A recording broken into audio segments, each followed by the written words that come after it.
आसंता February मासरू गाड़ी रे green sticker लगिबो। एही स्टिकर परिवहन विभाग जोगाई देबो। मोटर यान आईन अनुसार गाड़ी सबु प्रकार प्रमाणपत्र रहिबा कथा। सड़क रे गाड़ी चलाइबा पई एसबु दरकार। सड़क सुरक्षा मास आसुथिबारु प्रदूषण सर्टिफिकेट कोहल करा जायछि। जहार प्रदूषण प्रमाणपत्र नाही ता उपरे कार्यानुष्ठान हेबो। गोटे कथा हेउछि 2019 रे जे फाइन बढ़ा जायछि ताको कोहल करिबा पई तर्जमा करिबो बोली कहिसंती परिवहन मंत्री।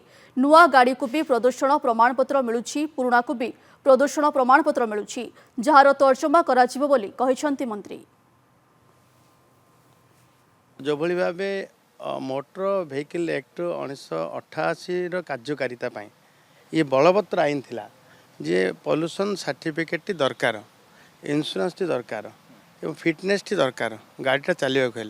आज चिंतार विषय जे एयर क्वालिटी इंडेक्स रे आम ओडिशा निम्नगामी होची सेतबेले केंद्र सरकार छाटिया एवं राज्य सरकार मध्य ए कथा को कड़ाकड़ी लागू करिया बेले कहीं लोक मैंने असहयोग कर सरकार इच्छा नहीं फाइन नहीं राज्य चलेब एवं सरकार इच्छा नहीं जे राजकोष को बढ़ेब लोक फाइन आदाय करी कोहल करा एवं समस्ते सहयोग कले ठीक चलो।